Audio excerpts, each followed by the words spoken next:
Tiene una silla ya.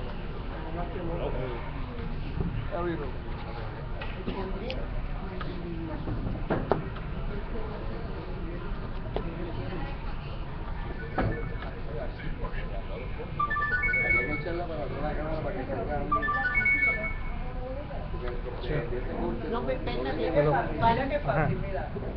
Ya yo me moví. No, vaya hacia allá con él, vaya hacia sí. allí. Sí. Podríamos cogerlo de esta esquina para allá. Olvi, de esta esquina para allá. Por encima de la computadora. Y Javier se queda ahí contigo. Hola. Javier, Ok, exacto. Ajá.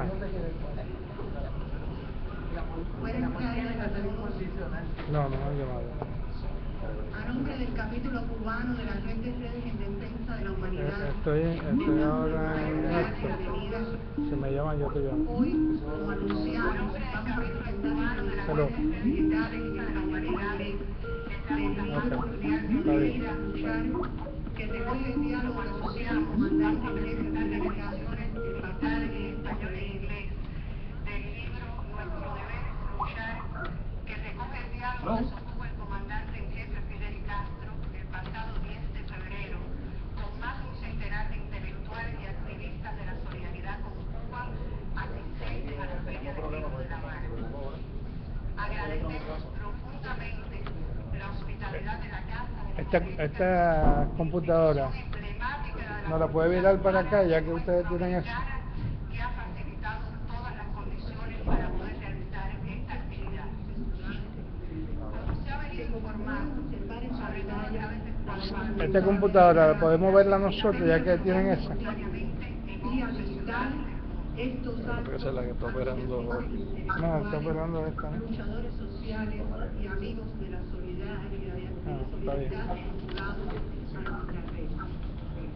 Aquí tenemos el privilegio de que el gran poeta y ensayista Roberto Fernández de Tamar, Premio Alba de las Letras 2008 y presidente de la institución que nos acoge, sea quien conduzca la presentación del libro.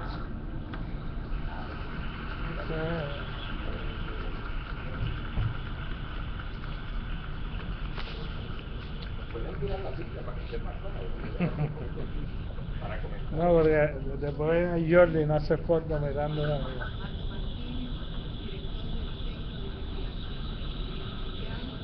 Está lindo. Presidenta de la Agencia de Medio Ambiente de Cuba.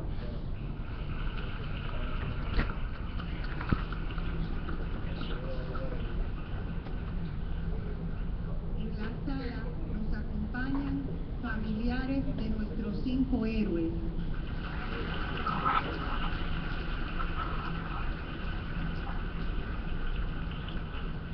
Un grupo importante de figuras de nuestra literatura, de las ciencias sociales, premios nacionales, destacados científicos cubanos, miembros de la presidencia de la UNIAD y de la Asociación Hermanos Ahí, representantes del ICAP, líderes religiosos e integrantes del capítulo de la Red en Defensa de la Humanidad.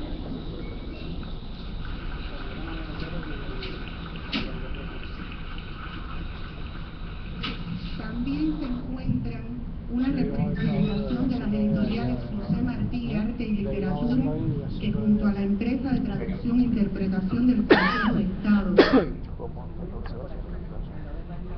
hicieron posible que el libro pueda estar hoy en nuestras manos.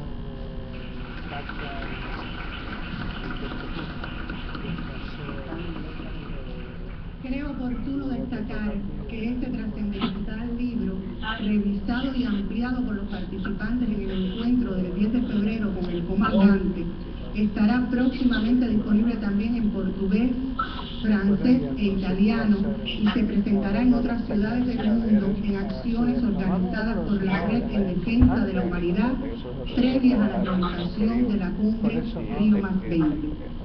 En La Habana, al igual que en Caracas, estaremos entregando el libro al final impreso para todos los invitados.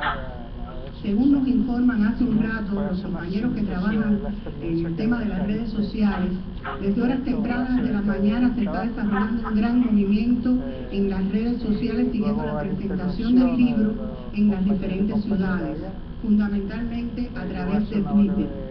Justo a las 10 de la mañana, hora de Cuba, la etiqueta Fest de World, que acompaña la presentación del libro Nuestro Deber Escuchar, ocupaba el tercer lugar entre los temas globales del momento en la red social Twitter. Es una gran victoria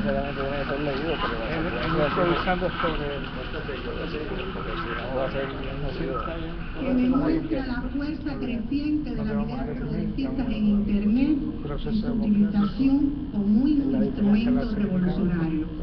Cedo entonces la palabra a nuestros presentadores, en primer lugar al querido Retamar, a quien seguirá Gisela Alonso y posteriormente Osvaldo Martínez. Gracias.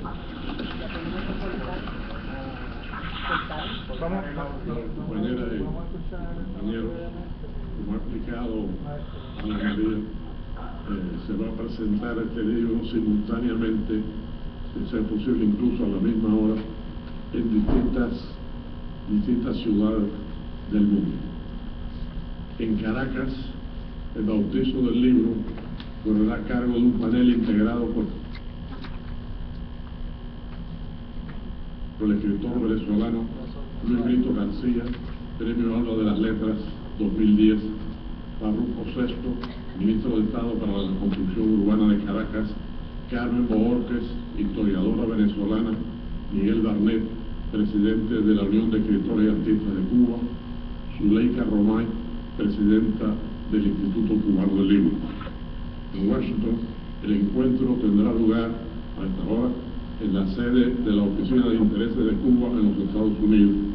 En el panel estarán Stuart Ashman, director del Museo de Arte Latinoamericano en Long Beach, California, Brian Becker, coordinador nacional de Answer Coalition, y José Pertierra, abogado, representante legal de Venezuela para la extradición de Luis Posada Carrillo. Y Peter Phillips, del llamado Proyecto Censurado, intervendrá vía telefónica. En Buenos Aires, a las 15 horas de La Habana, 19 de Buenos Aires, participarán 4 personas que estuvieron en el Palacio de las Convenciones con Fidel el pasado 10 de febrero. Estela Caloni, Vicenta Batista, Juan Villafañe y Atilio Morón. La cita es en el Centro Cultural de la Cooperación, la sede donde funciona el Programa Latinoamericano de Estudios a Distancia en Ciencias Sociales. En la Ciudad de México, la presentación tendrá lugar a las 12:30 hora local, con la presencia de uno de los participantes en ese importantísimo encuentro, el destacado intelectual e investigador social cubano Fernando Martínez Heredia. Estará presente también el embajador de Cuba, Manuel Aguilera de la Paz. En Luanda, la presentación tendrá lugar en la sede de la Unión de Escritores de Angola. Participarán intelectuales del país y la ministra de Cultura de Angola, Rosa Cruz de Silva. En La Paz, la sede será la Embajada Cubana en La Paz, con Antonio Pereno y Ricardo Bajo, intelectual boliviano muy destacado.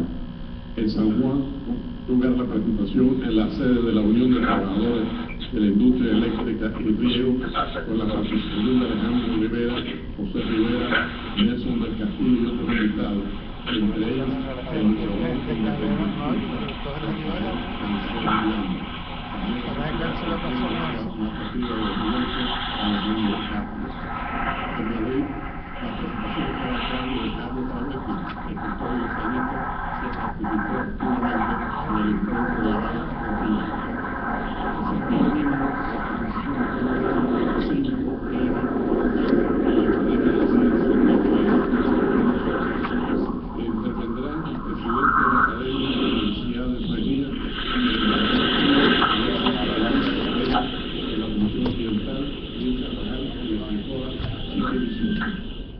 En Kingston, la presentación tendrá lugar en la sede de la Embajada de Cuba, comenzando a esta misma hora. El programa de esta actividad incluye intervenciones de Yuri Gala López, embajador de Cuba en Jamaica, Lisa Hanna, ministra de Cultura y Juventud de Jamaica, el profesor Keith Ellis, jamaicano residente en Canadá, pero que esta semana estará en Kingston, el profesor Norman Gibbon, jamaicano residente en Trinidad y Tobago, que hará una intervención vía internet, y Russell Bell. Tanto la ministra Hanna como el profesor Gibbon participaron en el citado encuentro con el comandante en jefe. Mañana, en Berlín, se realizará a las 7 p.m. hora de Berlín, en el teatro de la sede del partido Die Linke. La presentación se hará con la participación de intelectuales y miembros de los grupos de solidaridad con Cuba. Los panelistas serán Frank Chihuitrala, Harry Greenberg, Katia Klubendorf, Hansen, Reis y Marion Leonard. Se nota el esfuerzo por pronunciar bien esas palabras alemanas, que no es lo más fácil del mundo. Bueno, como Ana María ha adelantado, es infrecuente, por no decir que es la primera vez que lo hacemos aquí en Cuba, que una presentación de esta naturaleza se haga simultáneamente en tantas ciudades del mundo, de América, los Estados Unidos, América Latina, los Estados Unidos, el Caribe, Europa. Eso señala la extraordinaria trascendencia del libro que se va a entregar, según acaba de decir Ana María, al terminar este año. Se trata realmente de un texto fundamental.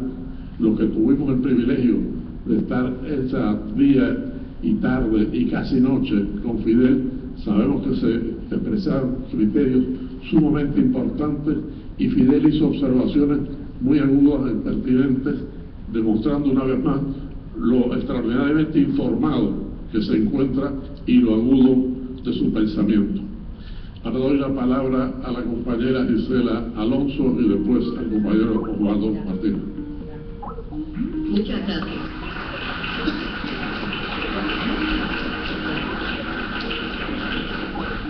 Bueno, queridos amigas y amigos, colegas, para mí constituyó un gran honor haber sido invitada al encuentro sostenido por nuestro comandante en jefe Fidel con los intelectuales asistentes a la 21ª Feria Internacional del Libro Cuba 2012. Eran en su mayoría escritores invitados, así como intelectuales de diversas disciplinas académicas y científicas, convocados todos por la red de redes en defensa de la humanidad, bajo el lema por la paz y la preservación del medio ambiente. Hoy tengo la dicha de encontrarme entre los convocados a presentar el libro conformado por los diálogos sostenidos en ese encuentro, con el título de Nuestro deber es luchar. Al conocer que se me escogía para participar en la presentación junto a personas pensé enseguida que no merecía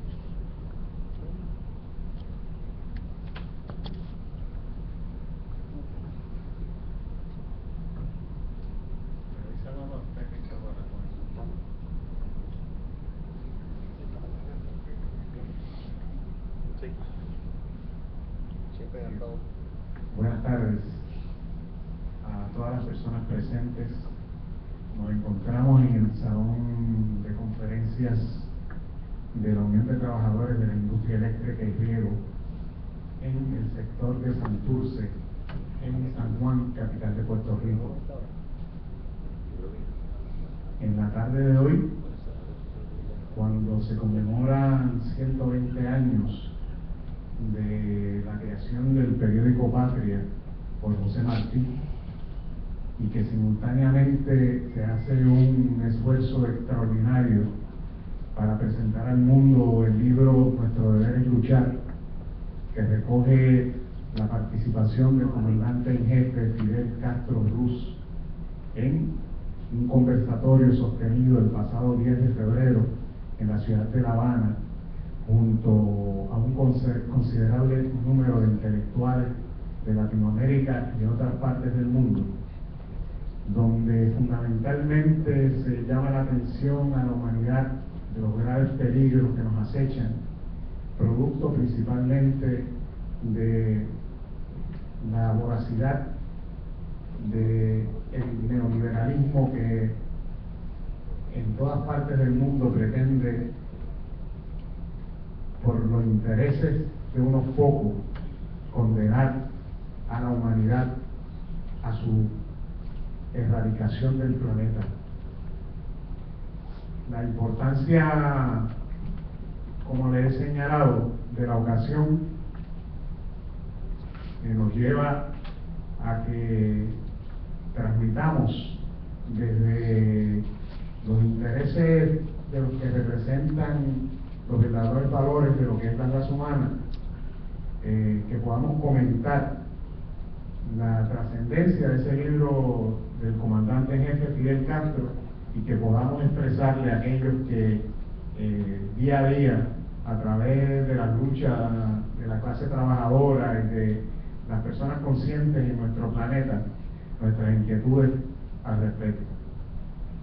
En la tarde de hoy, como les indiqué, pues vamos a tener un conversatorio donde van a participar varios distinguidos compañeros, entre ellos el compañero Alejandro Torres Rivera, el compañero Nelson del Castillo de la Federación Latinoamericana de Periodistas, FELAC, la compañera Silvia Alberti Cairo, coordinadora de la Cátedra José Martí de la Universidad Interamericana de Puerto Rico, y en algún momento vamos a tener la participación vía un enlace desde el recinto de Calley de la Universidad de Puerto Rico del profesor Alejandro Carpio, quien tuvo la oportunidad de participar en el conversatorio celebrado el 10 de febrero en La Habana.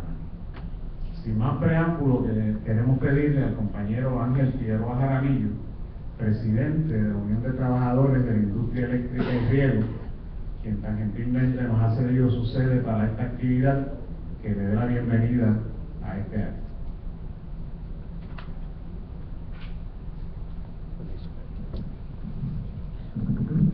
Buenas tardes a todos los compañeros y compañeras. Definitivamente, como parte de la aportación a la transformación de nuestro mundo, nuestro país, este tipo de actividad es importante para la transformación, la divulgación de la experiencia, la sabiduría de aquellos que han podido transformar una sociedad como ha sido el comandante en jefe Fidel Castro. Esa información tiene que ser divulgada a lo ancho, a lo largo y lo ancho de todo el país, de todo el mundo, para poder de esa experiencia, esa sabiduría, tomar las lecciones necesarias para nosotros comenzar a transformar a nuestro país y el mundo. En este momento que el sistema capitalista roba a la clase trabajadora de forma inhumana, es que necesitamos la sabiduría de aquellos que han hecho un país más justo, como es la Revolución Cubana. Desde esa perspectiva, la UTIER se une a ese esfuerzo internacional de poder alcanzar transformaciones profundas en nuestra sociedad. Siempre he dicho y siempre he pensado que por más adverso que pueda ser la situación en Puerto Rico, la esperanza y el espíritu de lucha de cada puertorriqueño siempre está vivo para transformar a nuestra patria. Bienvenido a la sede de la UTIER.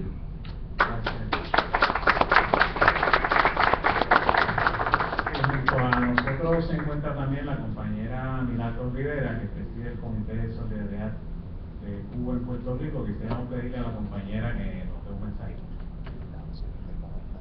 Sí, muy buenas tardes. El Comité de Solidaridad con Cuba ha acostumbrado a estar en la defensa de Cuba en esos últimos 20 años desde que nos organizamos. Y conocimos de esta iniciativa a nivel internacional de que se hiciera simultáneamente en todos los países a la misma hora de Cuba, que es las 2 de la tarde, las 3 de la tarde nuestra. Sabíamos que era un poco difícil porque nuestra gente trabaja, estudia, pero decidimos hacerlo porque Puerto Rico tendría que estar presente en este esfuerzo internacional, sobre todo porque Puerto Rico siempre ha estado con Cuba y Cuba con Puerto Rico en los momentos más difíciles y ante las mayores adversidades. Así que, como nuestro lema es rompiendo el bloqueo y enfrentando cualquier muro para ser solidarios con Cuba, pues aquí estamos y le agradecemos de verdad la presencia a la dirigencia de UTIER, que es la que ha hecho posible que esto se dé.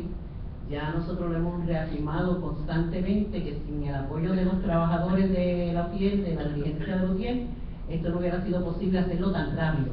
Así que le agradecemos a los compañeros de la UTIER y a todos los presentes este esfuerzo que vamos a desarrollar en la tarde de hoy.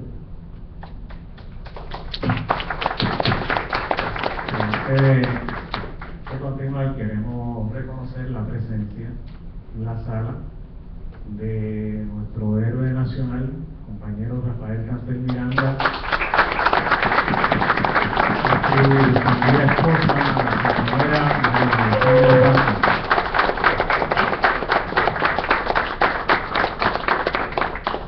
Con nosotros se encuentra también nuestro gran amigo, el doctor Jesús Sevillano, cónsul de la República Bolivariana de Venezuela en Puerto Rico. También nos acompaña Javier Núñez, funcionario de dicho consulado.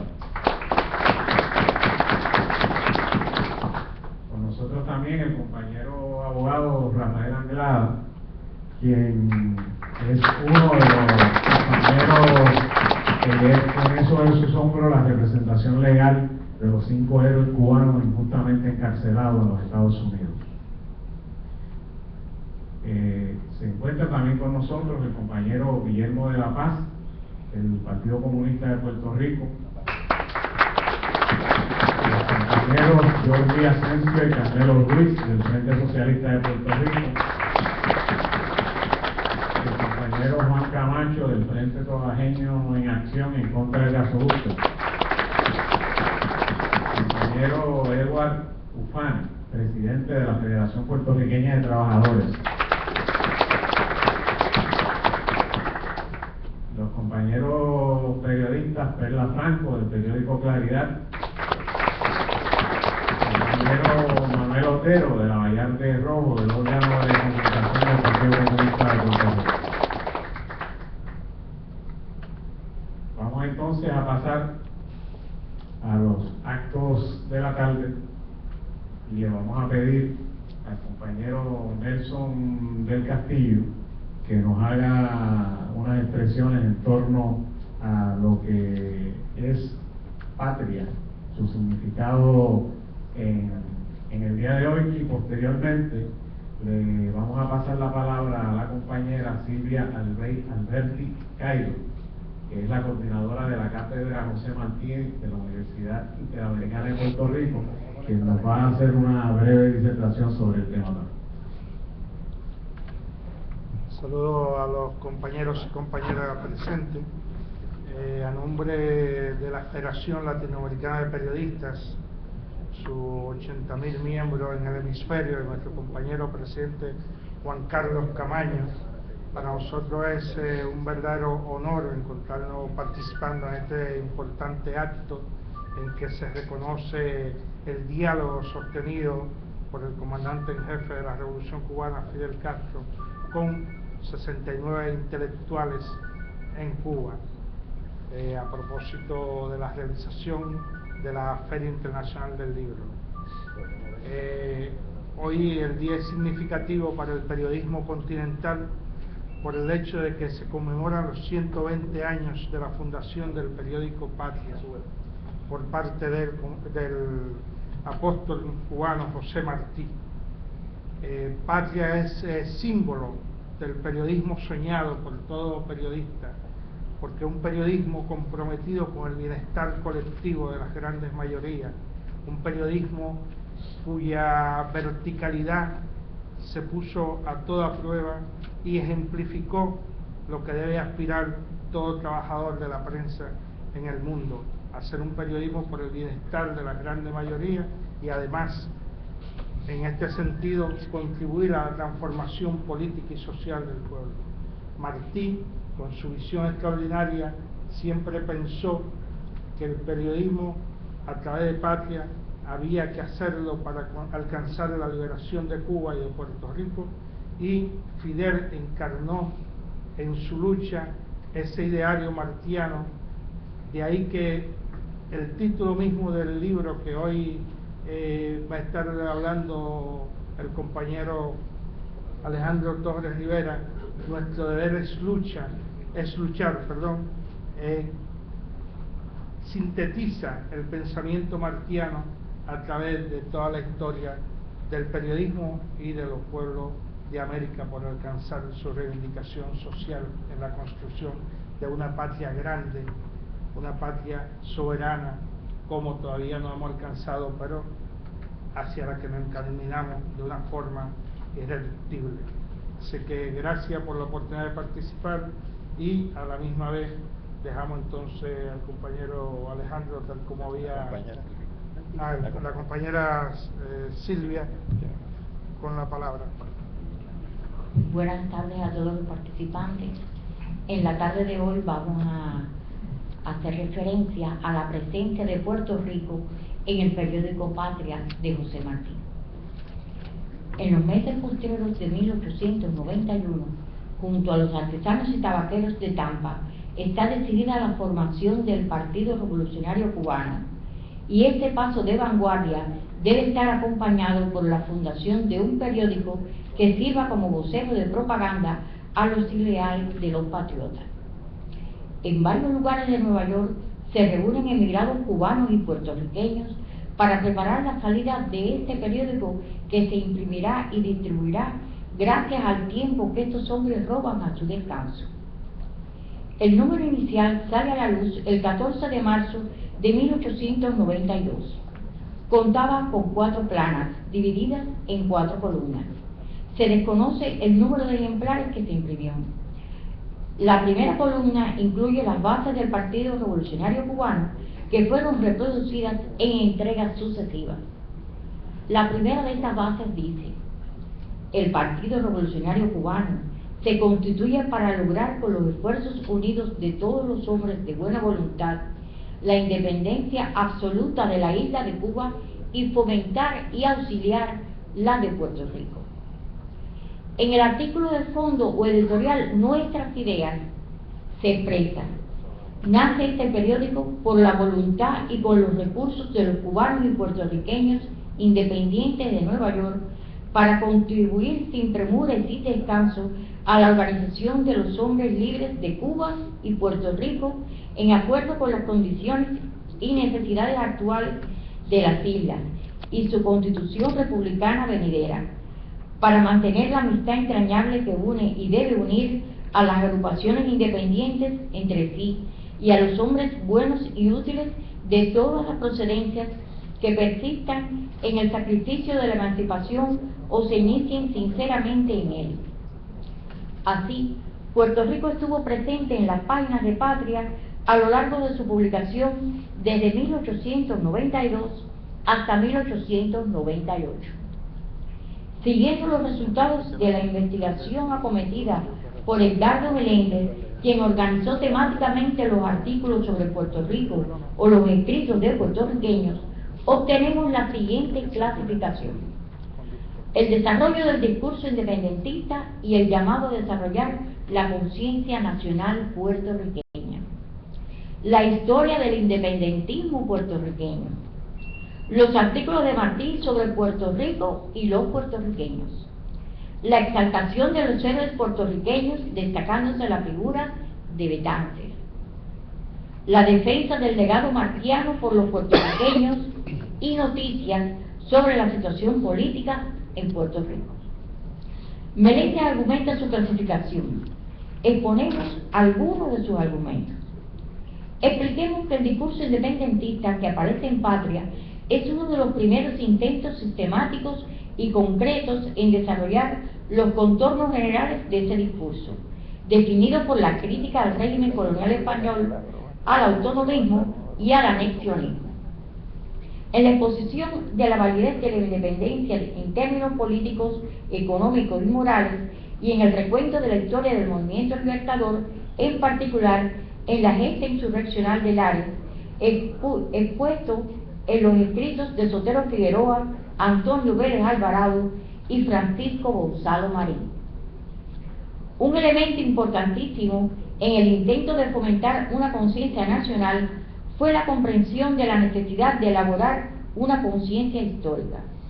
Se trataba de la historia del movimiento libertador acusado y acosado por el régimen colonial de la isla, por los autonomistas y los anexionistas. En esta función fue crucial el trabajo de Sotero Figueroa en su serie de artículos La verdad de la historia.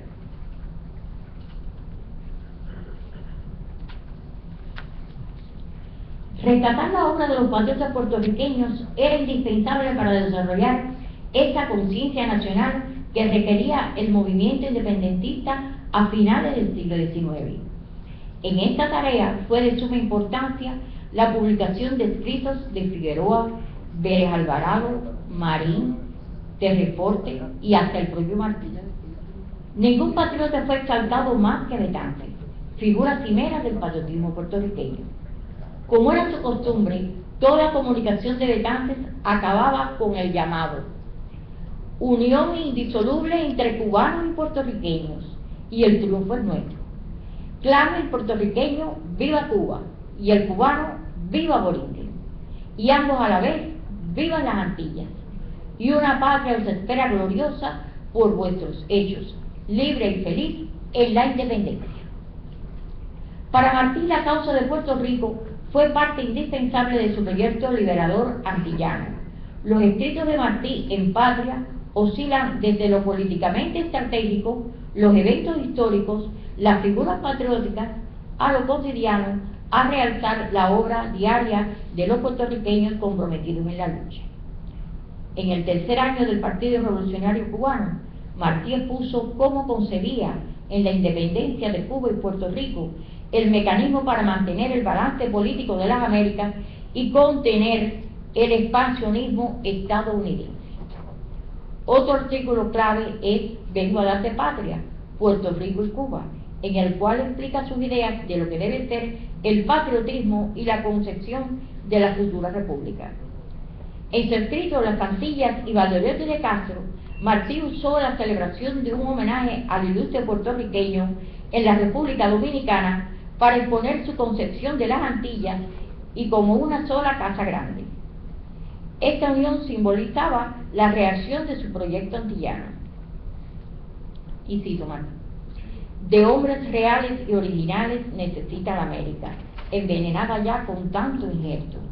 De hombres puros y cordiales necesitan las colonias españolas de América para purgarlas en la independencia de la soberbia y los vicios burocráticos de la colonia. De hombres tiernos y creadores necesita el mundo, que con las mieles de su corazón vaya cerrando las heridas que tiene que abrir en el bosque nuevo el hacha. Los tres pueblos hermanos, las tres islas que se han de salvar juntas o juntas han de crecer, han hecho bien en coronar de flores en la fiesta de Azúa al duelo, al puro, al sagaz, al rebelde, al fundador, al americano Román Valdoriotti de Castro. Nada era más importante que resaltar la obra del exilio separatista en su lucha por la independencia. De aquí que Martí reconociera constantemente la acción de los clubes separatistas que componían el Partido Revolucionario Cubano. Quizás ningún otro club recibió tanta atención de Martí como el club separatista puertorriqueño Borinquen. En el primer número de Patria, Puerto Rico aparece como asunto de gran importancia. Dos artículos de cabecera, uno es sobre Puerto Rico, el manifiesto del Club Borinquen al pueblo puertorriqueño, y otro es el ya mencionado Nuestras Ideas. Martí escribe otros dos artículos sobre puertorriqueños, el convite a Puerto Rico y la sección del Club Borinquen, sobre la cual dice: aclamaron como presidentes honorarios del club a tres antillanos, a quienes de muy atrás tiene unido la más estrecha simpatía, nacida del anhelo común de ver entero al fin al hijo del país en goce de su bienestar y su decoro. A Ramón Betances, que como los persas antiguos mantuvo abrigado durante el desierto en el castillo de su corazón el fuego de la patria. A Eugenio María de Hostos, que va dando por América prueba viva de la fortaleza y orden superior a que pueda llegar en los trabajos de la virtud. Y a un cubano que ama a Puerto Rico, a José Martí. El Club Borinquen estuvo presidido por Sotero Figueroa, vicepresidente Antonio Vélez Alvarado, secretario Francisco Gonzalo Marín y tesorero Modesto A. Tirado. El cariño de Martí a este club se puede inferir por el buen número de artículos que le dedicara.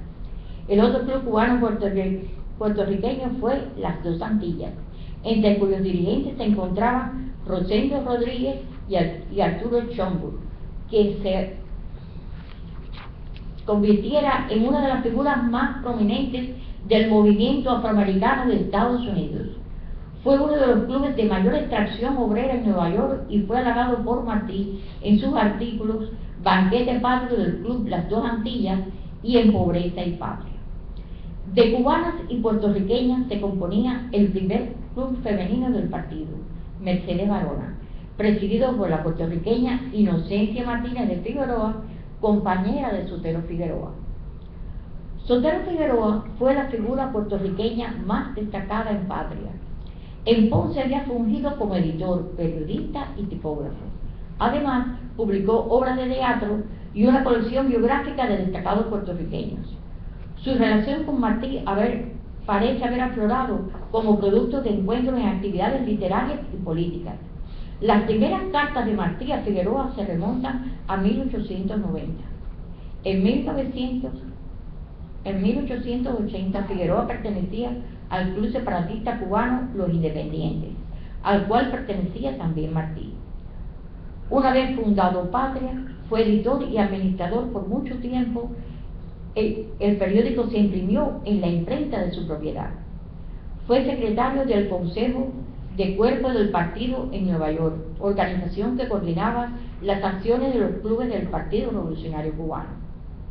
Martí tiene una larga evaluación sobre Figueroa que fue publicada por el periódico habanero La Igualdad en 1892, de la cual transcribimos un fragmento.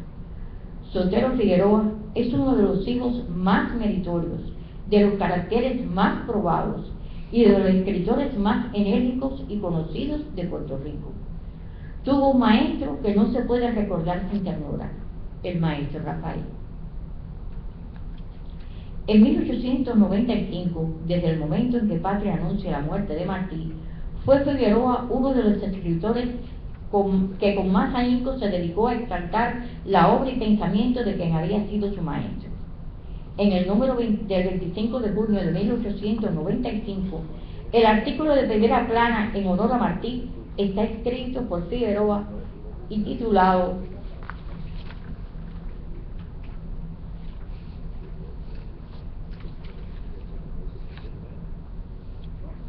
El convite a Puerto Rico. Y titulado apropiadamente Inmortal para el puertorriqueño. Para el puertorriqueño, Martí voló a la cumbre de los inmortales para vivir en el tiempo y en la historia. Hizo más irresistibles sus lecciones patrióticas porque las santificó con su evolución, que no muerte ejemplar.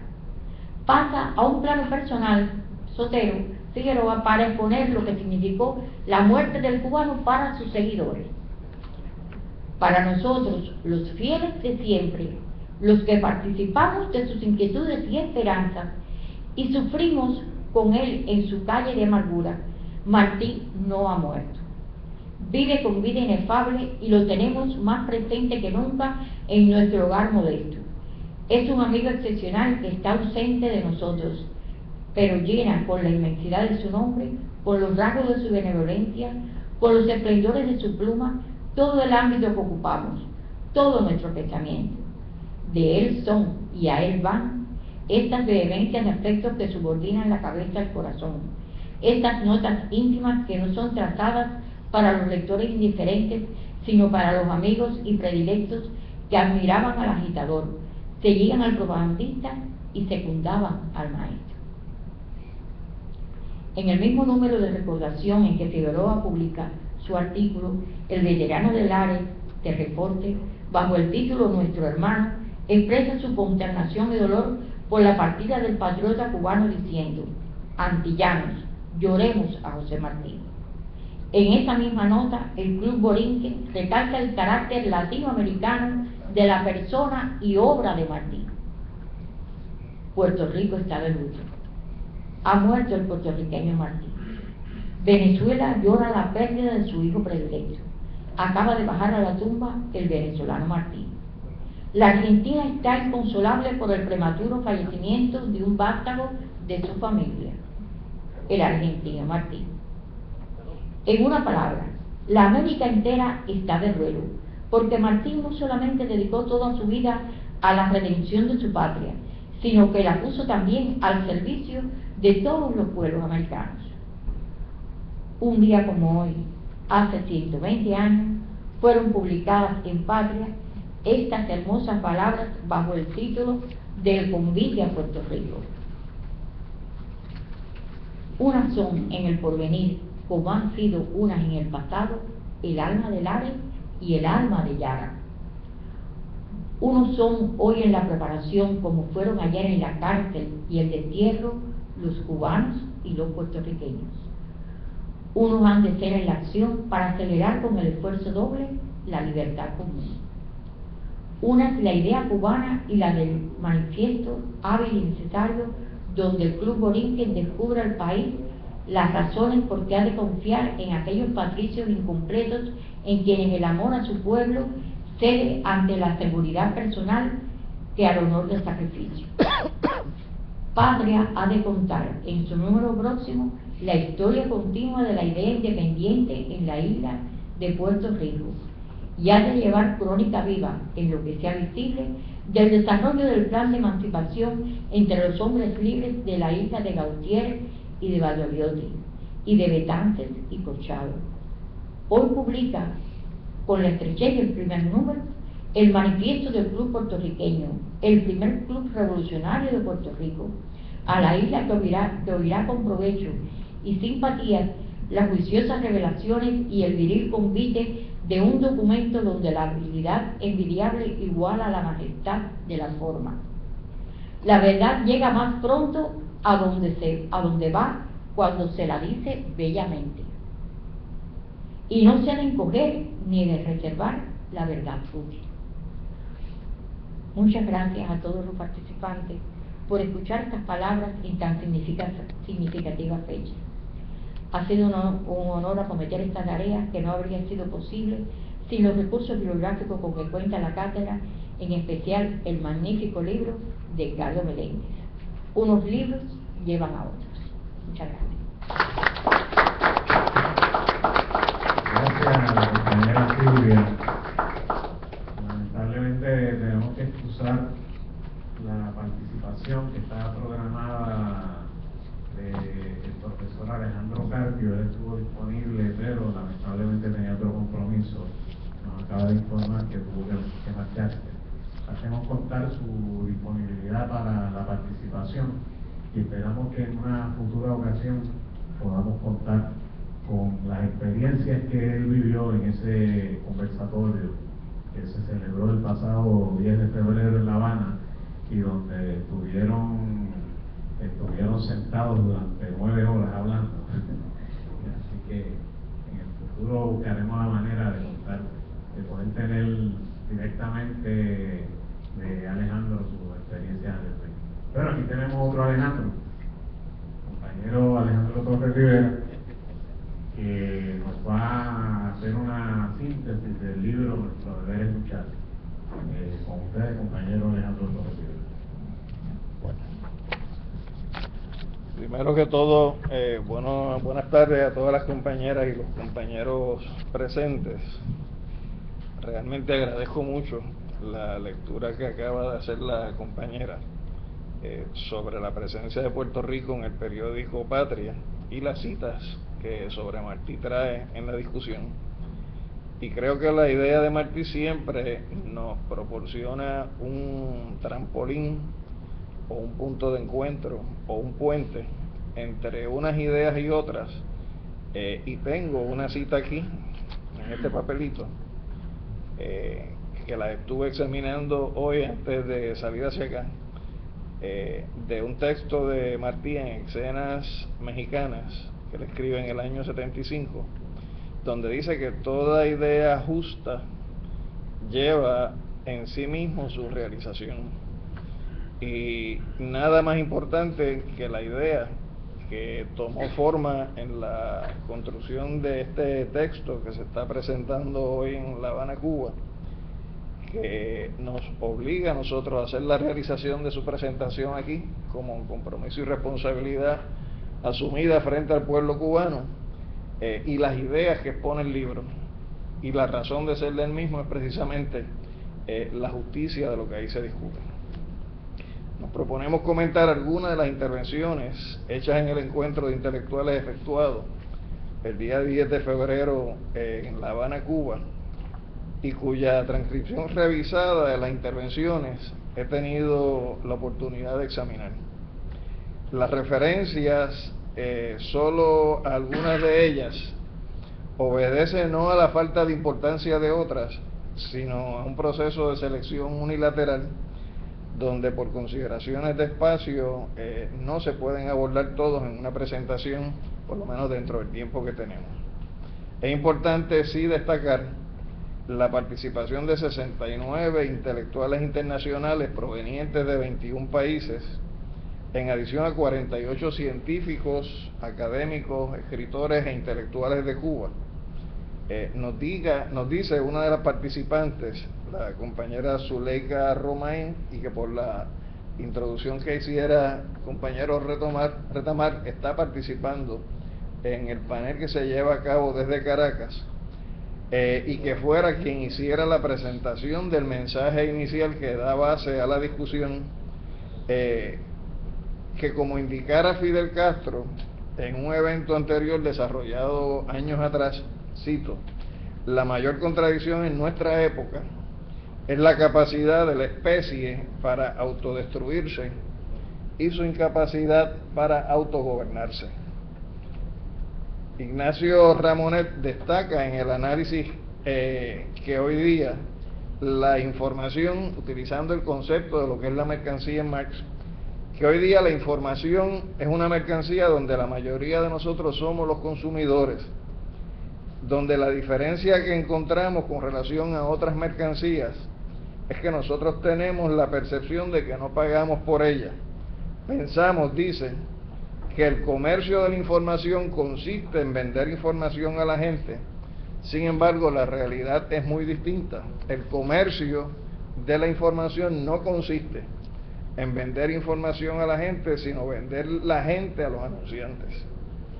Para Ramonet, la información no es sino una materia prima para donde las empresas que controlan los medios de comunicación, lo importante no es el contenido de la noticia, sino la cantidad. Esta aproximación, si bien puede ser entendida en una dimensión social, a la luz de la pobre calidad de la información que se difunde, su baja calidad no puede confundirse con la falta de importancia en el contenido. Uno de los objetivos de esa pobre calidad en la noticia que se difunde es precisamente la manipulación de los datos, simplificándolos de manera tal que sea más fácil su presentación a quien recibe la misma desde una perspectiva que no permita su cuestionamiento.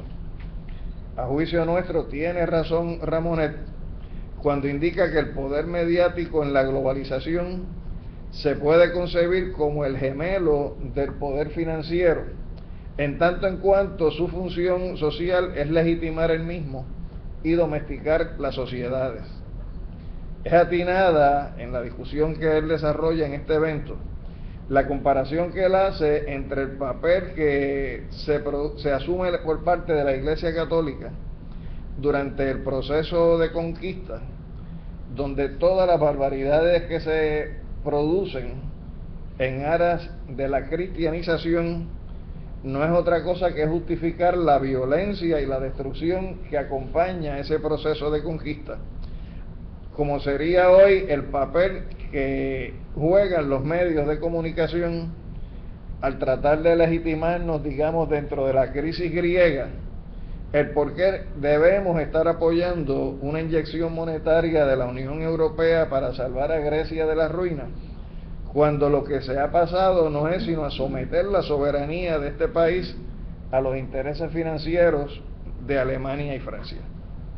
Nos llama la atención la referencia que hace Ramonet a los efectos de que la Internet en estos tiempos tiene el potencial de jugar el rol que en las democracias se le adjudicaba o se les adjudica como cuarto poder a la prensa, destacando que el acceso de la población a esta, es decir, al Internet, y desde ella el desarrollo de las redes sociales, constituye hoy día un quinto poder. Ese quinto poder ofrece la posibilidad a cada uno de nosotros de participar en la propia elaboración de esa información y en hacer un contrapeso a ese superpoder que se ha constituido recientemente. La posición de Ramonet, sin embargo, contrasta con la del compañero Atilio Borón, que está participando en este mismo evento, lo único que desde la ciudad de Buenos Aires, que nos indica que si bien la Internet da esa posibilidad o da una posibilidad, considera que sería ingenuo asumir que no se trata de un instrumento vigilado, monitoreado y en gran parte controlado por el imperialismo. Destaca que Internet es una criatura estrictamente militar que a Estados Unidos, dice él, se le escapó de las manos. Es por eso, y advierte, que en estos momentos en Estados Unidos, por ejemplo, se proponen aprobar en su Congreso las leyes SOPA y PIPA que establecerían un control sin precedentes sobre las comunicaciones y los medios de comunicación. Borón sugiere, lo que vemos con buenos ojos, la necesidad de rescatar lo que él llama el proyecto de una tricontinental del pensamiento, utilizando como base aquel esfuerzo de los años 60 de la tricontinental, que potencie las iniciativas como las que ha venido impulsando al presente la Red en Defensa de la Humanidad. Otro participante del evento, François Ugart, parece coincidir con la propuesta de Ramonet. Él suma en su análisis que la información, además de ser mercancía, es un arma de guerra que, utilizada como primer disparo dentro del marco de lo que constituye la guerra psicológica, plantea también la preocupación de la poca cantidad de personas que tienen el acceso al Internet frente a aquellos que no tienen acceso a este mecanismo y en consecuencia están más expuestos a ser cautivos de la comunicación masiva. A través de ella, indica, se prepara una guerra de ocupación, de apropiación de recursos, utilizando los medios de comunicación para intentar una justificación que en realidad no existe, incluyendo el discurso de la llamada guerra humanitaria como justificación para una guerra colonial, que es precisamente lo que acabamos de ver durante el pasado año dentro del contexto de lo que fue la intervención por parte de la Unión Europea, Estados Unidos y la OTAN en el drama libio, o lo que se está planteando en estos momentos sobre Siria. Esto último, sin embargo, a su juicio, o a juicio nuestro, mejor dicho, no es nada nuevo. Los mecanismos de propaganda de masa siempre han estado presentes en todos los esfuerzos bélicos en los diferentes estados, sea una guerra imperialista o no.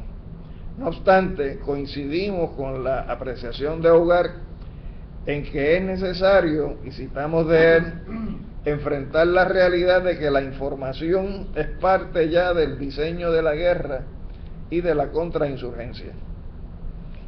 Es atinada en este punto una intervención de Fidel cuando indica que a la luz de la situación, sin embargo, lo correcto siempre es dar la batalla y darla con la verdad en la mano, porque no se trata de tener solo la verdad o de poder hacerla, llegar por una vía o por otra, sino la fuerza de esa verdad. Al comentario de Fidel, en el evento, el ministro de Cultura, Abel Prieto, añadió que ningún llamado va a detener la guerra, que la única opción a la que, por ejemplo, un presidente norteamericano le tiene temor es a la opinión pública de Estados Unidos. Ciertamente, para llegarle a ese pueblo estadounidense o al pueblo inglés o incluso a muchos otros pueblos de habla inglesa, El manejo del idioma es importante, por eso es necesario prestar atención al llamado que hace Atilio Borón en su intervención, a que se desarrollen esfuerzos educativos utilizando el idioma inglés como vía adicional e importante en la comunicación de las ideas. Y yo añadiría, retomando unas palabras del presidente de la República Oriental del Uruguay, cuando planteaba que su aspiración sería a que todos los niños, desde el kindergarten hasta los grados más avanzados de universidad en su país, estudiaran inglés. Pero dice que la importancia de que se estudie inglés no es porque ese sea el idioma de Estados Unidos, sino porque ese es el idioma en que los chinos se comunican con el mundo. ¿No? Ciertamente, para llegarle al pueblo estadounidense, repito, si es que se quiere de alguna manera tener el contrapeso al cual convoca Abel Prieto, es decir, que le tenga en la presidencia de Estados Unidos el temor a la opinión pública estadounidense, es necesario llegarle al pueblo estadounidense en lo que es su idioma vernáculo, como sería importante llegarle en lo que es el vernáculo a todas las etnias que en esta América Latina tienen su propia vía de comunicarse. Harry Grunberg, del Movimiento de Solidaridad con Cuba de Alemania, presentó la perspectiva de sectores de la izquierda europea que bajo el discurso de los derechos humanos han terminado apoyando guerras de intervención imperialista como las llevadas a cabo contra Libia.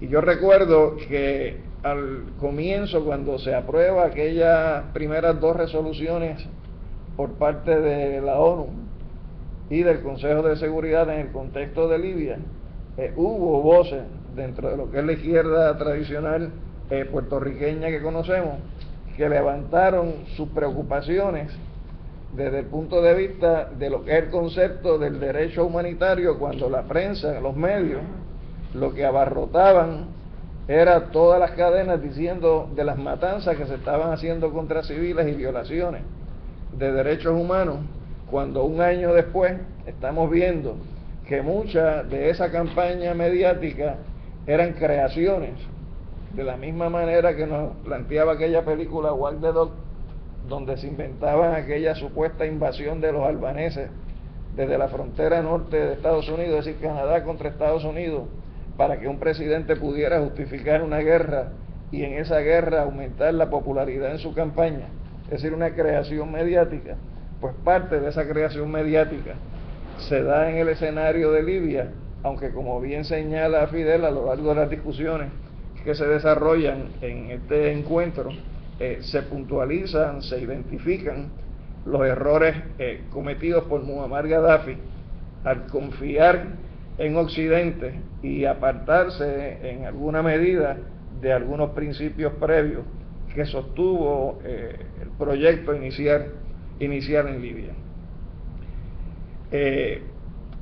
Destaca este compañero Harry Grunberg las diferentes miradas que en esta discusión se dan en función de si lo hacemos desde la perspectiva de lo que se conoce como el norte, es decir, los países desarrollados, Europa, y la que es la perspectiva desde el sur, que es como nosotros, los pueblos en vías de desarrollo, abordamos el fenómeno de los sucesos. Y él sugiere que se haga un manifiesto desde la perspectiva de los países de América Latina, desde los países africanos y asiáticos, que confronten esa perspectiva europea, es decir, esa perspectiva del norte. Propuesta esta que más adelante en el desarrollo de las discusiones la apoya Vicente Batista, cuando reconociendo, como él dice, que nos espían, el que nos espíen a través de la internet nunca debe llevarnos a prescindir de la misma y por lo tanto utilizar ese instrumento y dentro de ese instrumento lo que es la red de redes para presentar una visión alterna a los que controlan los medios de la comunicación tratan de presentar. En sentido contrario, en el debate, Santiago Alba estuvo más de acuerdo con el enfoque que traía el compañero Atilio Borón, indicando que los pueblos árabes, interpretando lo que él conoce de esa experiencia, se habían levantado los mismos argumentos de dignidad, libertad y justicia que había defendido Cuba, y explica que en el caso de Túnez y Egipto, si bien un número reducido de personas eran las que tenían el acceso al Internet, no más de un 20%, sin embargo el número de los teléfonos móviles, que es otro medio de la comunicación social, era básicamente de 9 personas por cada 10 habitantes, una proporción de por cada 10, 9 tenían este tipo de teléfono. Por lo tanto, identifica en los teléfonos otro medio de penetración mediática. El compañero Alejandro Carpio, puertorriqueño, así que de alguna manera hacemos presente en esta discusión sus expresiones, nos presenta un enfoque en el cual nos apercibe de no observar los sucesos desde una perspectiva de blanco y negro, es decir, denunciar los crímenes del enemigo y pasar por alto los de los amigos. El planteamiento de Carpio se introduce en la discusión de la mano del tema del derecho humano. Específicamente aplaude cómo se ha producido la cobertura de la situación en Siria por parte del medio alternativo de prensa Democracy Now!, a lo que Fidel le responde que no puede estar de acuerdo con ninguna represión ni con ningún tipo de crimen, y presenta el perfil humanitario con el cual actuó el ejército rebelde en el trato dado a los prisioneros, lanzando una frase fenomenal. Dice Fidel: el problema no es que ellos digan mentiras, el problema es cómo nosotros decimos verdades.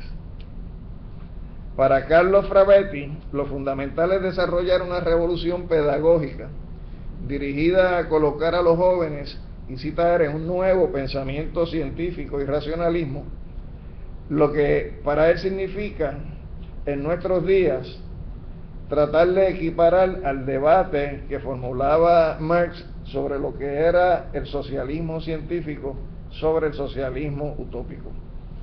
Expone su preocupación en cómo los avances que en ocasiones alcanzamos con nuestros niños, fortaleciéndoles en el desarrollo de la ciencia y las matemáticas, luego los medios desdoblan tales avances mediante la televisión y la cultura de masa que promueven. Se trata, indica, de una publicidad que intenta convencernos de que la felicidad consiste en poseer muchas cosas, en ser más que los demás, en tener más que los demás, cuando la única forma de realización no es ser más que los demás, sino ser más con los demás. Indica que un niño sometido todo el tiempo a estímulos consumistas, y de eso podemos hablar aquí en Puerto Rico, es un niño insatisfecho, es un niño frustrado, es un niño que demanda continuamente. Los padres se tensan también, se ponen nerviosos, los regañan y se establece un círculo vicioso totalmente nefasto. A través de sus comentarios, Fidel nos ubica en su perspectiva sobre los procesos históricos o procesos históricos como los de Venezuela, Angola, la lucha guerrillera en Cuba, las relaciones con la Unión Soviética, la solidaridad de Cuba hacia diferentes países africanos y del Medio Oriente, su vinculación personal durante los años de juventud con los procesos políticos en países como Colombia y Venezuela, la solidaridad en la lucha que él asume por la independencia de Puerto Rico y en contra de la dictadura en República Dominicana, así como los problemas que enfrenta la humanidad desde el punto de vista de la explotación capitalista e imperialista, los problemas del medio ambiente y los recursos naturales, el problema del calentamiento global y la lucha por la paz, entre otros. Carlos Gómez nos describe lo que a su juicio son las 5 etapas por las cuales han atravesado los procesos de liberación e independencia de nuestros pueblos latinoamericanos, identificando las mismas como, primero, las primeras sublevaciones indígenas en el Caribe y que concluyen con la revolución haitiana; segundo, los procesos independentistas criollo-mestizos entre 1806 y 1910; tercero, el triunfo de la revolución cubana; Cuarto, y aquí pues yo pongo mi asterisco porque hay de eso, pero hay de lo otro. Él habla de la frustrada década de 1970. Muchos de nosotros que estamos aquí somos porque somos producto de las frustraciones de esa década. Y si estamos aquí es porque la década también pudo producir la posibilidad de su continuación en la idea revolucionaria. No solamente fue frustración. El actual proceso liberacionista de Venezuela, Ecuador, Bolivia, Brasil, Uruguay, Argentina, Perú, para lo cual nos convoca al uso de Internet como herramienta que nos permita asimilar, y cita, las diversas experiencias de resistencia y de construcciones. Cierra la cita. Hace así un llamado en la búsqueda de la unidad para enterrar el eurocentrismo, al igual que el etnocentrismo. Es decir, aquellos que se creen que Europa puede ser el ombligo del mundo, y aquellos que el punto de referencia propio, es decir, de dónde vienen, también consideran esa visión.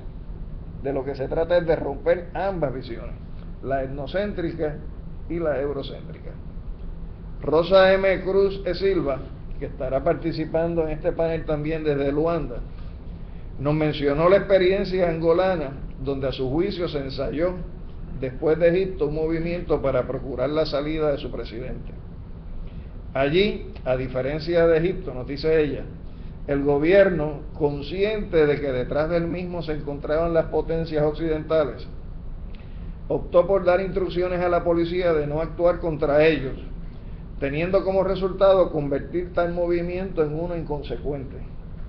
Lo mismo nosotros podríamos indicar en el caso de Puerto Rico, sobre la reacción que ha tenido el gobierno ante las protestas estudiantiles en la Universidad de Puerto Rico durante el pasado año, a aquellas que ha asumido el gobierno de Puerto Rico ante las protestas que se han propuesto desarrollar en el país, específicamente por el movimiento de ocupación o el Ocupa Sinao, que todavía seguimos viendo las carpas que tienen establecidas allí en Rupert, pero que el no haberle dado el gobierno la respuesta que le dio al caso de los estudiantes de la Universidad de Puerto Rico, posiblemente es lo que no nos ha incentivado a muchos de nosotros a darle una mayor aportación de apoyo, ¿no?, a lo que se pueda estar desarrollando por ese movimiento.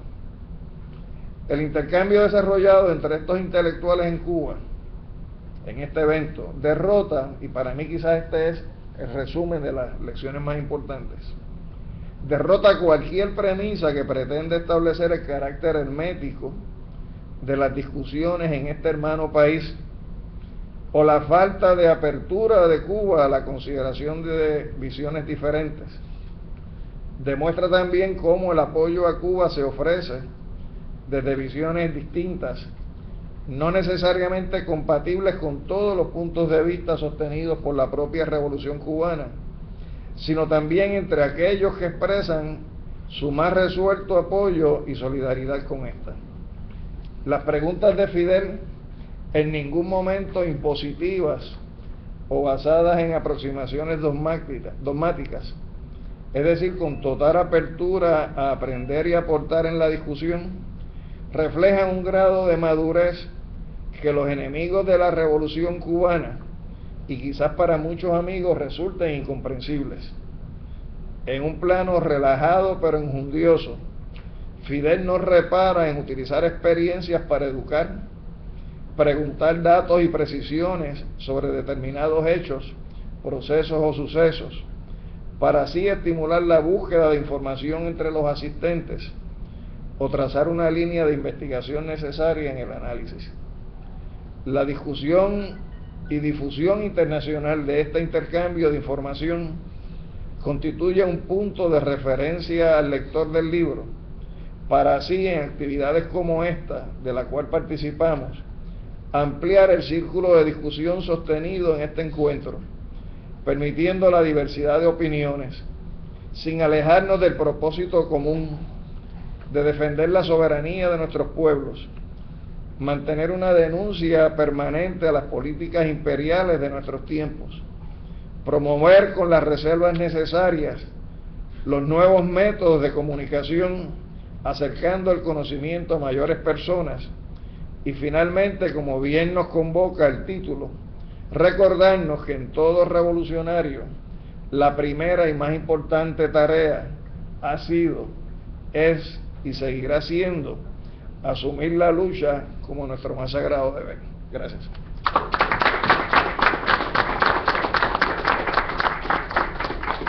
Quiero decirles a todos los presentes que aun cuando la transmisión original ya no está en el aire, esta transmisión sigue en el aire y en La Habana hay un centro donde se está recibiendo simultáneamente las transmisiones de todos los lugares donde se ha estado haciendo simultáneamente con los compañeros cubanos.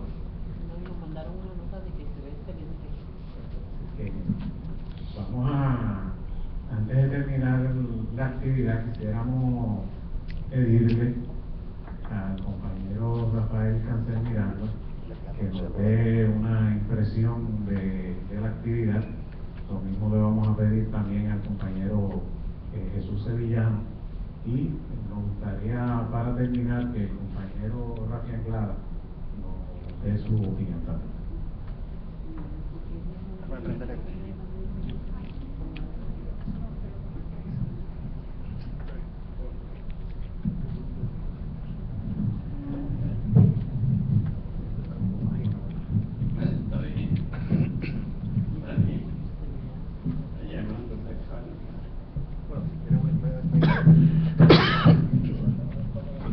Sí, en lo que el compañero Rafael se ubica, queremos hacer una mención de que los conductores del programa de análisis internacional Ventana al Mundo desde Puerto Rico, que se transmite por WKQ Radios 580 los domingos de 8 a 9 p.m. y se retransmite los jueves de 12 de la medianoche a 1 de la mañana, dedicarán ese espacio a la discusión del libro. Ese programa lo conducen los compañeros Nelson del Castillo y Alejandro Torres Rivera. Primero, gracias por tenerme aquí, me siento bien porque ustedes son mi tipo de gente, aquellos que le importan los demás. Pero mientras estaba sentado ahí escuchando, me remonté al finales de 1979, recién saliendo de la prisión. El compañero Fidel había dicho meses antes de que mientras estuviese un puertorriqueño, una puertorriqueña luchando por la independencia de Puerto Rico, Cuba lo apoyaría. Pero cuando nos encontramos a finales de 79 en Nueva York, nos encontramos Lolita y Carillo, nos encontramos. Siempre recuerdo estas palabras, me dice, aunque no existiera ningún puertorriqueño luchando por la independencia, Cuba apoyaría la independencia, porque la independencia, el derecho de los pueblos a ser libres, no es cuestión de números, es un derecho que se reconoce. ¿Ves? No cuántos luchan por esos derechos, sino el derecho en sí. Siempre me acuerdo de eso, aunque no existiera, y mientras escuchaba, pues me remonté a ese año del 79 y entiendo nuestro deber es luchar, porque o luchamos o desaparecemos. No hay términos medios, porque la voracidad del imperio no tiene límite, y si queremos existir como pueblo, como nación, o luchamos o perecemos, y mejor 1000 veces es luchar que perecemos, y si perecemos que sea luchando. Nos vemos. Gracias.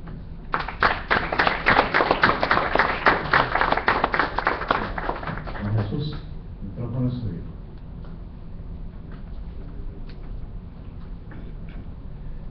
Buenas tardes, compañeros. Al igual que mi hermano Rafael, cuando todos estaban hablando,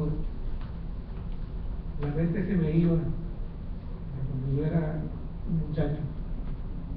Pude ver por primera vez a Fidel, que después pasó a Bogotá, me mataron a ese gran hombre que ha originado tantas cosas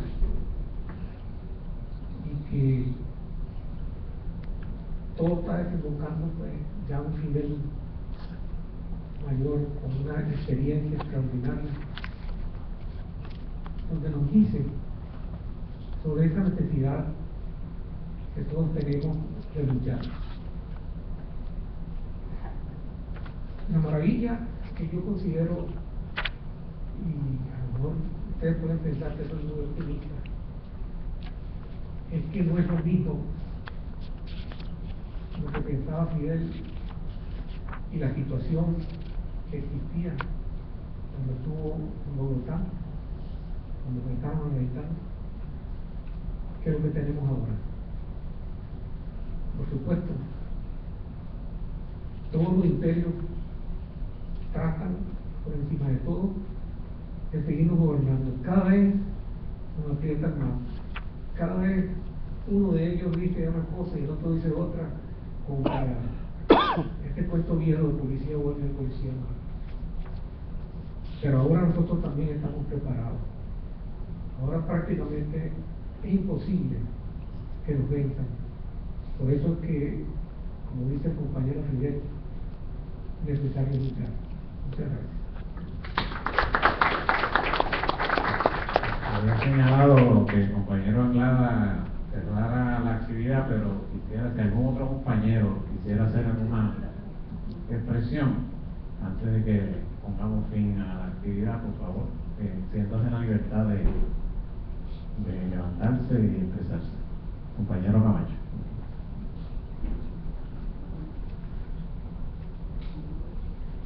En primer lugar, quiero dar las gracias al Comité de Solidaridad con Cuba por esta actividad y felicitar a los compañeros o a los periodistas cubanos que también están celebrando su Semana de la Prensa.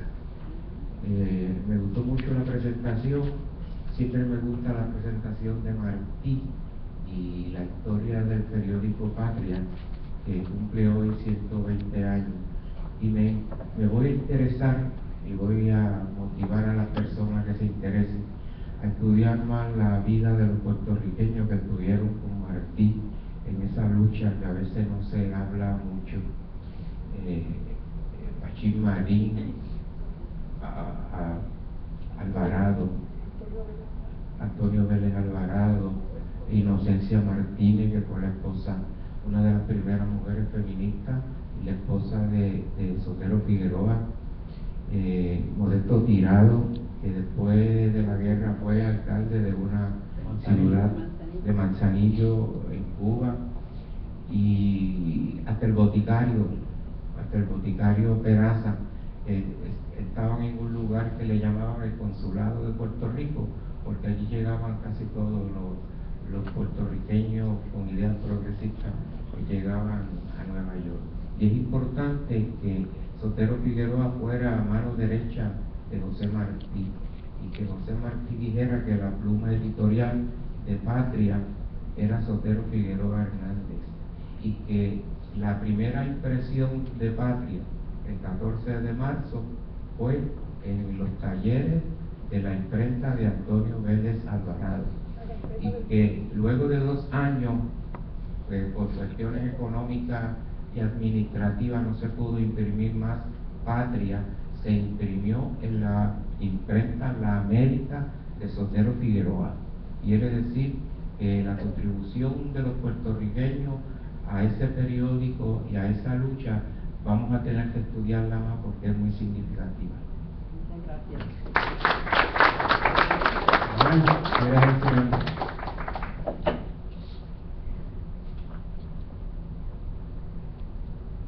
Buenas a todos, un gran honor estar aquí en compañía de personas de la estatura de don Rafa y otros compañeros que están aquí presentes. Hay uno que lo tengo bien presente, a don Agustín de Jesús Montero, camarada de Agustín.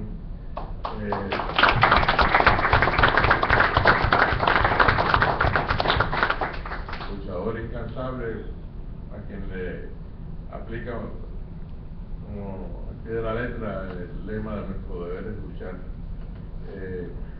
Disfruté mucho de la ponencia de Alejandro, y cuando toca el tema de los asuntos mediáticos, me acuerdo que históricamente esa manipulación de la noticia y ese uso de los movimientos sociales para tergiversarlos y lograr el paso imperialista comenzó precisamente, posiblemente, en la prensa amarilla norteamericana, cuando se aprovechó de los avances de los revolucionarios cubanos para incitar a la excitación guerrerista del pueblo de Estados Unidos, la clase trabajadora en particular, con fines de desplazar a los revolucionarios y quedarse con las Antillas. Todo el proceso de informática de aquel momento fue una tergiversación a favor de el deseo de liberar a Cuba de parte de grandes sectores de la clase trabajadora, pero que la clase capitalista lo que tenía en sus planes ya era la apropiación de los terrenos fértiles de Cuba y Puerto Rico para los monopolios azucareros en Estados Unidos. Gracias por la oportunidad de inventarme 2 o 3 palabras aquí. Es siempre un gran honor estar entre camaradas y compañeros luchadores, y lo único que me puedo cerrar esta breve palabra es diciendo que precisamente nuestro deber es luchar y nuestro deber es triunfar. Y hasta esa hora del triunfo y hasta el último aliento estamos todos en marcha para un futuro antillano. Y gracias nuevamente por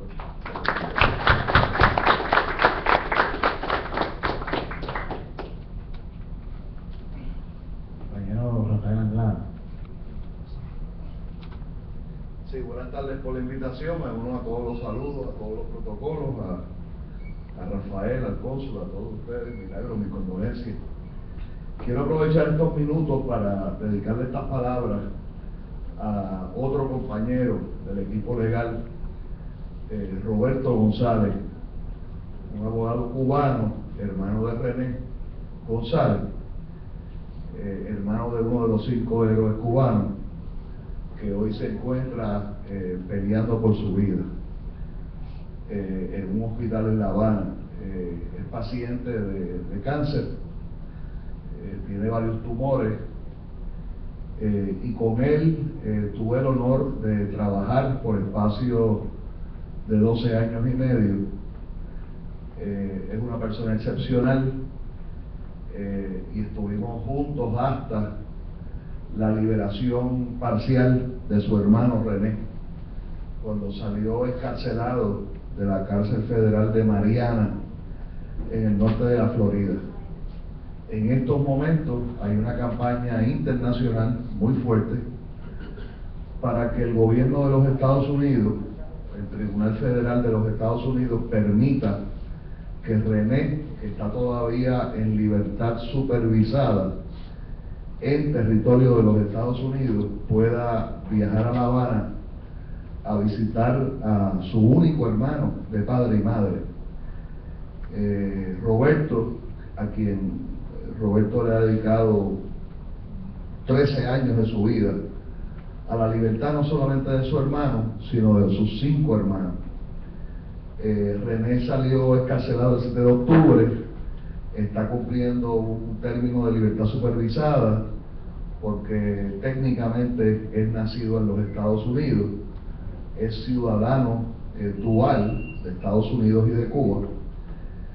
Y en esa campaña estamos metidos en estos momentos. Ya el gobierno de los Estados Unidos oficialmente por escrito se ha opuesto a que René González vaya a visitar a su hermano, que está grave en un hospital en La Habana. El resto de la campaña, pues estamos concentrando en Gerardo, que es uno de los 5 héroes, el más joven por cierto, que enfrenta 2 cadenas perpetuas. Ese es el compañero que está encarcelado en los desiertos del alto desierto de California, entre Los Ángeles y Las Vegas, que enfrenta 2 perpetuas. También estamos enfrentados, ustedes lo conocen por las campañas, en que el presidente Obama ejerza su discreción y emita una libertad absoluta a los 5 héroes. Esas cosas típicamente ocurren al final de los periodos presidenciales, y mientras tanto sigue la batalla en el tribunal. Ya ha terminado la apelación directa, pero estamos en el procedimiento de habeas corpus. Es un equipo amplio, hay abogados en Washington, perdimos recientemente a Leonard Weinglass, que residía en Nueva York, hay abogados en Miami, y Roberto en La Habana, y otros compañeros en La Habana que contribuyen dramáticamente. Así que en todo ese esfuerzo he tratado en 3 minutos y medio de actualizarles todo el lado ese de la campaña por la libertad de los 5 héroes. Si no hubiese ningún cambio, ya hay otro de los 5 que cumpliría la sentencia dentro de 2 años, y por no ser ciudadano norteamericano sería deportado de inmediato a Cuba, y entonces el tercero sería escarcelado aproximadamente dentro de 4 años, y ese también es nacido en Miami, aunque criado en Cuba, y por ser ciudadano dual, pues tendría que enfrentar un término de libertad supervisada en los Estados Unidos. Así que muchas gracias por la invitación. Gracias al compañero, como ven, más allá de la exhortación, más allá de la preocupación de los problemas que se ciernen sobre la humanidad y que fueron tratados en ese conversatorio el día 10 de febrero en La Habana, hay muchas otras razones por las que debemos luchar. Y el caso de los 5 héroes cubanos, al igual que de los 3 compañeros boricuas presos en cárceles de los Estados Unidos, nos convida a que pongamos en práctica día a día que nuestro deber es luchar hasta lograr la excarcelación de nuestros presos políticos, los compañeros cubanos y los compañeros puertorriqueños. Dicho esto, agradecemos nuevamente a los compañeros de la UTIER, en particular el compañero John Cestare Mercado, vicepresidente de la UTIER, que ha estado fajado ahí en el aspecto de la transmisión, al compañero Andrés Hernández, que está por allá detrás, que es el que pone todo el empeño. Él siempre dice que su función es preparar la pista para que nosotros bailemos, y lo hace extremadamente bien. Gracias, compañero Andrés. El compañero Orbi Valentín, que estuvo aquí por ahí detrás de nosotros, que casi no se veía, bajado ahí en la conexión. Pues gracias, de verdad, compañeros Jaramillo, y a todos los compañeros miembros de la UTIER, que con el pago de sus cuotas hacen posible que podamos tener estas facilidades y que las podamos utilizar, porque esto es parte del pueblo de Puerto Rico por el cual nosotros luchamos. Gracias a todos. ¿Podría pedir Claro que sí. un minuto de silencio combativo por Agustín y Pedro Gran, de pie antes que nos fuéramos?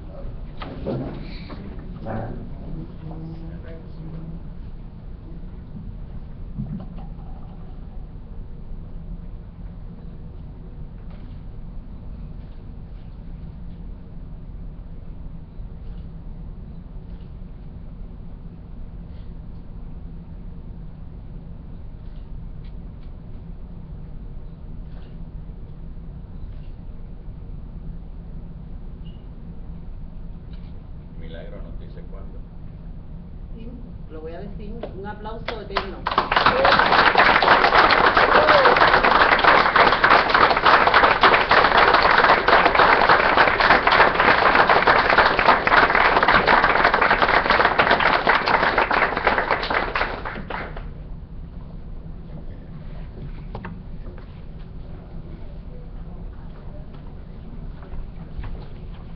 Ya, yo.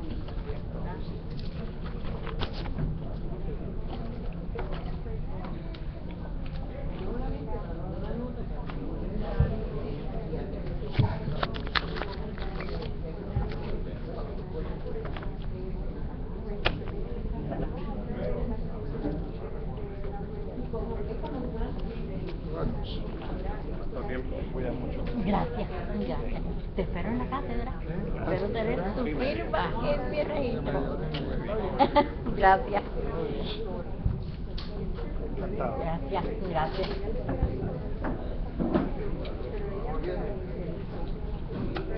Así sea.